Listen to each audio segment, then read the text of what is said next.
Hey everybody, it's Prodromou, and this is Epic Encore. And I've been kind of calling Epic Encore that time of life from your career to retirement, that gap in between. Some people goes right into it, so other people it can be years.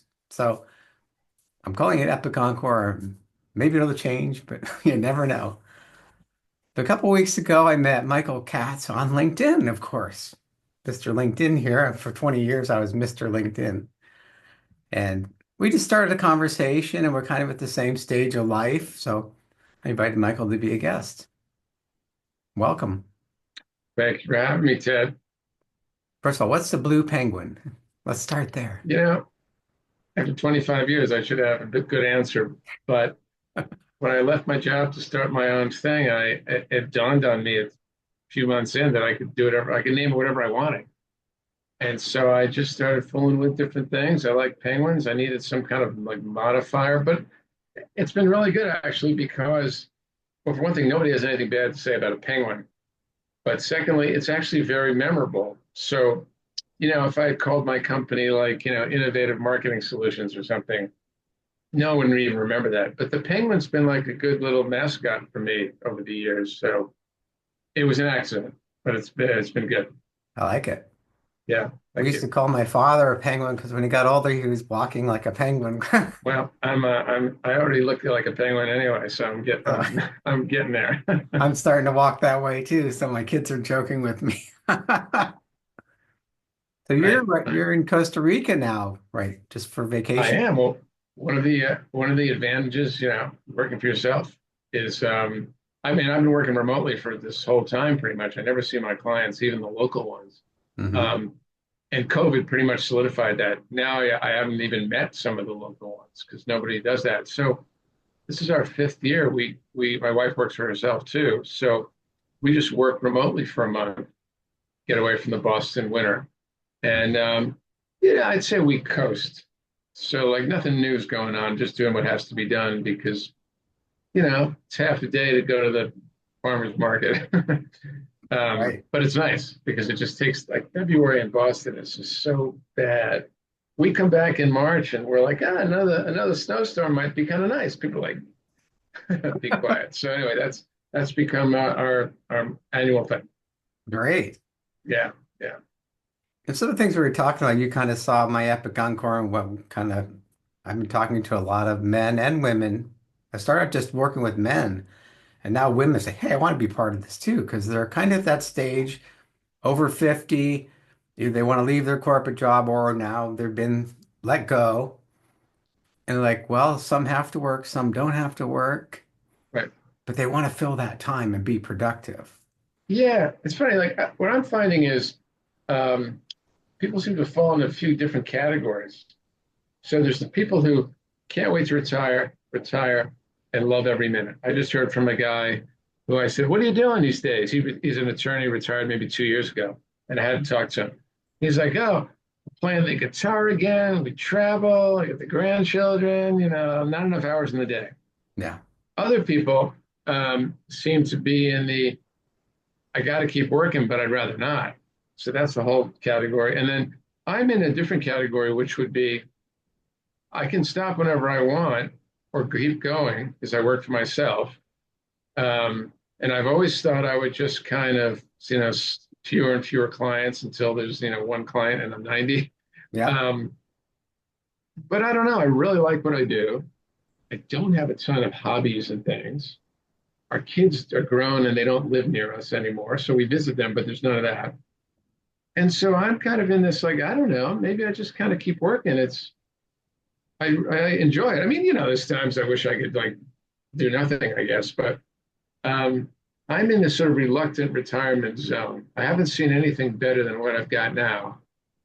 But everyone around me keeps retiring. Right. So and then, there's another group of people who retire and don't like it. Hmm. To me, that's the most interesting group, actually, because it's like you wait your whole life for this and now it's not doesn't feel right. But there's a lot of people who I found just having trouble adjusting. Yeah. I Yeah, did some Facebook ad tests last year where you run ads with phrases in them and to see which one get the most clicks. You're not selling anything, it's more research. Yeah. And it turned out I was targeting just men at the time. And they like lack of purpose because you have a whole career, you have a meaningful life, Yeah. and then all of a sudden Monday morning, no emails, no phone calls, no meetings. Yeah. What's my purpose now? And Yeah. other people, the biggest one that was like 10 times more clicks than any other phrase was fear of isolation. Right. Right. And supposedly men have fewer friends than women. And so you lose that.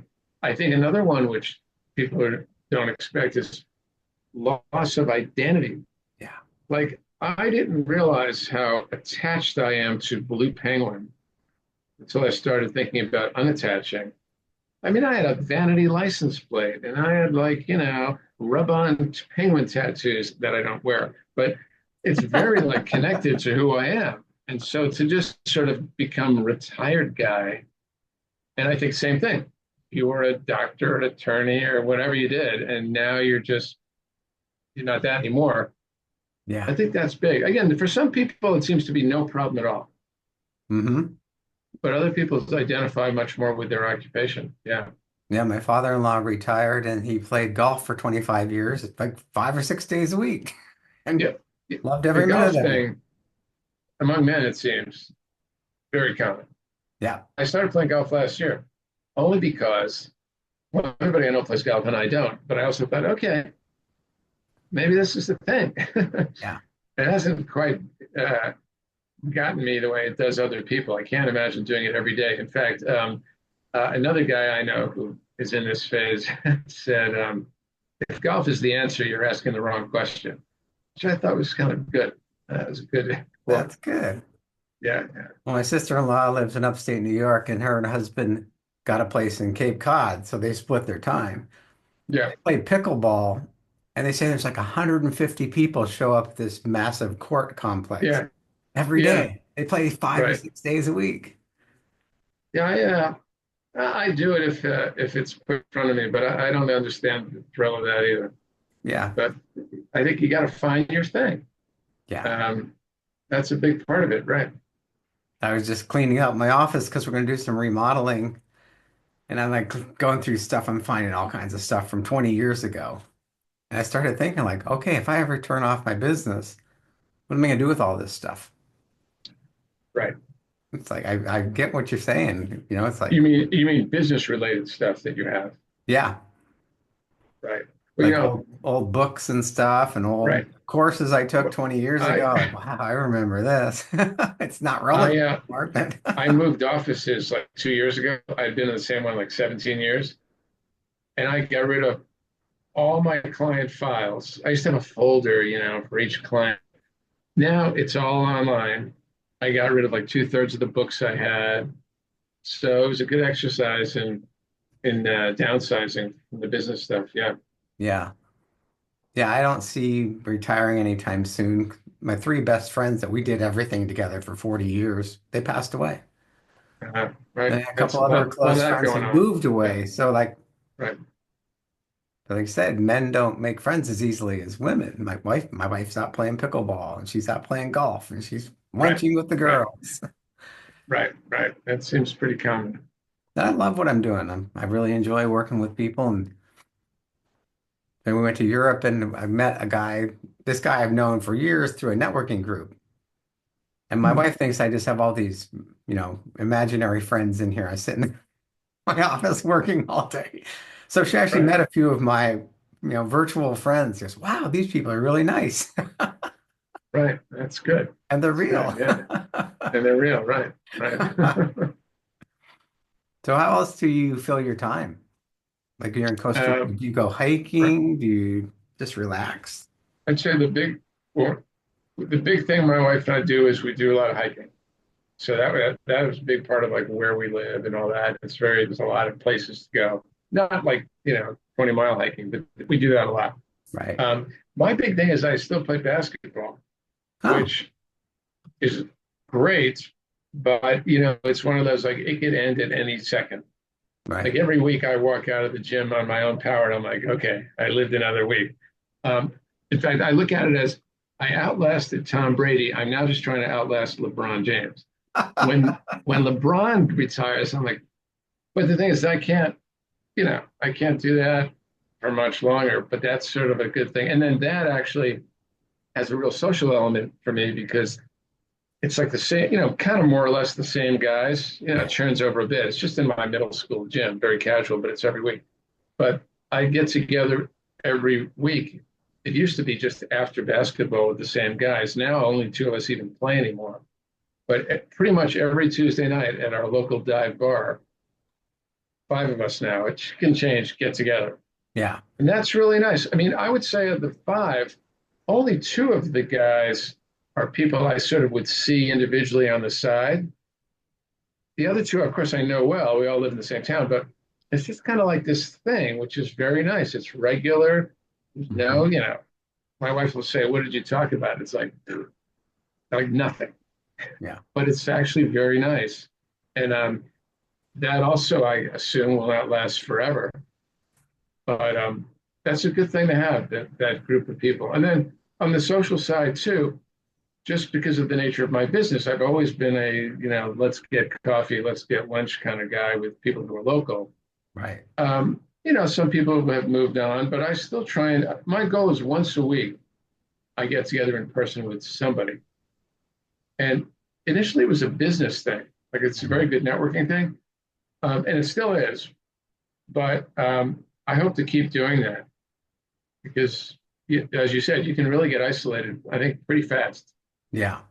A Yeah. couple of guys I know locally here, we go to lunch once in a while. A couple months ago, one guy, he put together an organized dinner. Invite some people. Let's get some guys together that don't know each other. We'll just go have dinner and get to know some new Yeah. people.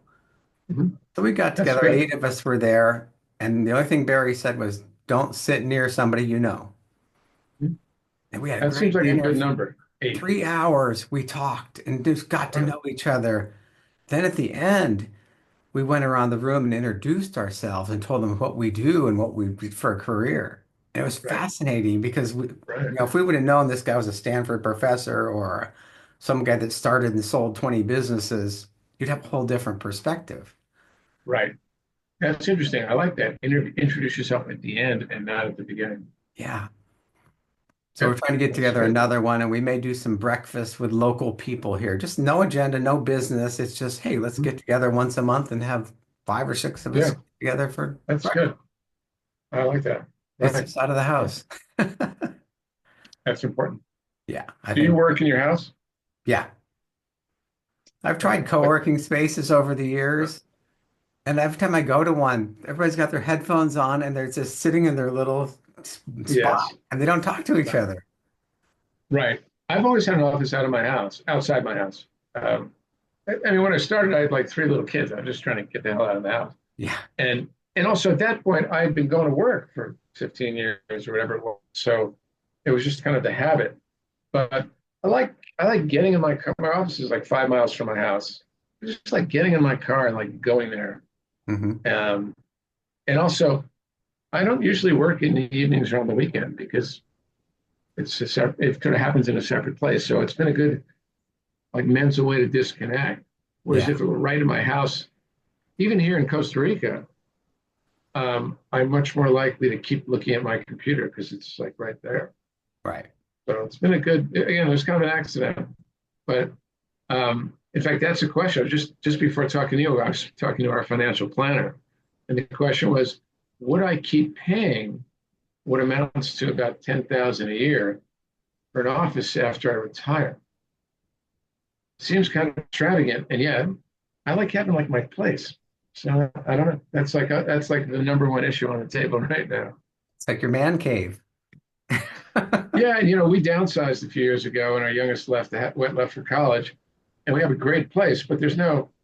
It's like a two-bedroom, small house, one level.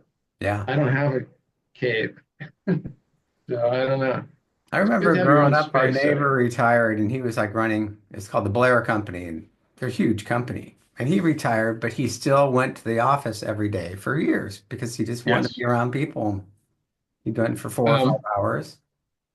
I think that's, an often overlooked thing. In fact, my dad, so I grew up on Long Island. My dad took the Long Island Railroad into Manhattan like every single day, for my entire life. Yeah. You wouldn't see him during the week. It was like one of those things.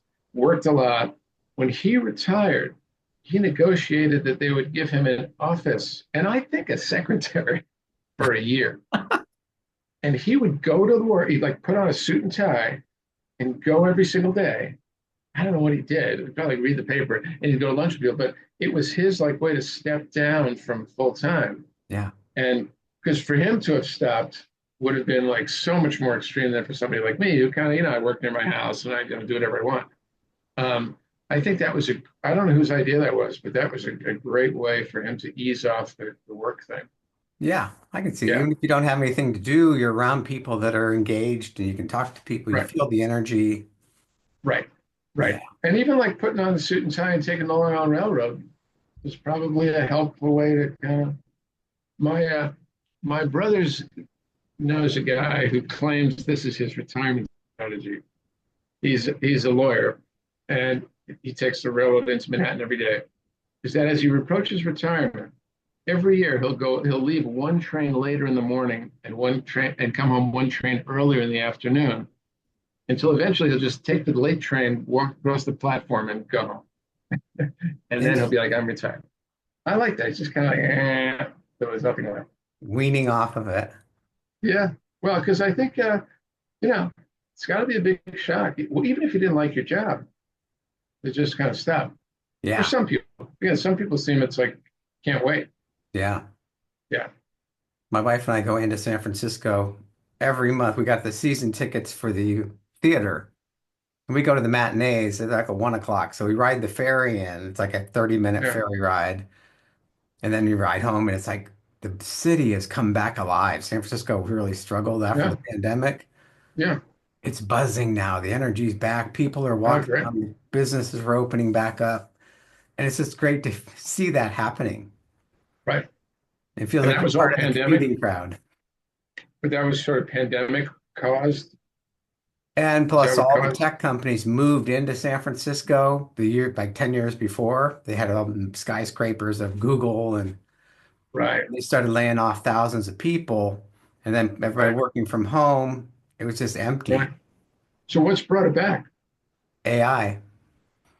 Oh, All these okay. AI companies are moving into the spaces. They're subletting at pennies on the dollar from the other I see. companies. Right. Oh, good. That's good. Yeah. Well, Yeah. my daughter lives in Portland, Oregon, and that city downtown really got sort of hollowed out because like nobody lives downtown, like right downtown. Yeah. And I think with the pandemic, it just felt like the last time we were there, it felt a little ghost townish right in the middle of it. Yeah. So Yeah. it's good. Yeah. It's good to see things coming back. Right. Right. And that's why I try to get out of the house every day too. Sometimes I don't leave for a couple days, but I like to go for a walk or go for a hike and do my Yeah. workouts. I do workouts at home. Yeah. Yeah. Well, And that too. I used to belong to a gym until the COVID, and then I kind of reconfigured it at home, and now I do it at home. yeah, So I think that happened with a lot of people. They got used to not going anywhere. yeah.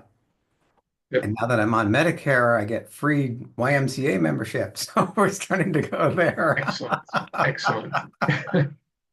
just to get around people and just get Right. out of the house. And Right. yeah. So what do you have any kind of things when you get back to Massachusetts after this? Any big plans or you just kind of just No, this is our big plan. yeah, So, in Massachusetts, when March comes, you're like, when's spring coming? I That's gets remember. most of your attention. Um, but no, this is our big thing. Every year, there's always some different stuff. We always meet some new people, and it's kind of an adventure here. Like we're not in a resort or anything. We're just in this like 30,000 person kind of farming town. Yeah. Um, but we like that because no one speaks English hardly, and so we get to use our crappy Spanish. We're Yeah. actually taking Spanish lessons from a Costa Rican, so that's helpful. And we just kind of go around trying to figure out the money. Let me Yeah. tell you, the hardest thing is when you go into a store and you ask how much, and they go, "Bleh." And you're like, you got to listen really carefully to hear the numbers. Right. But that's part of the fun of the whole thing. That's And fun. the people here are like, so nice. So it's easy.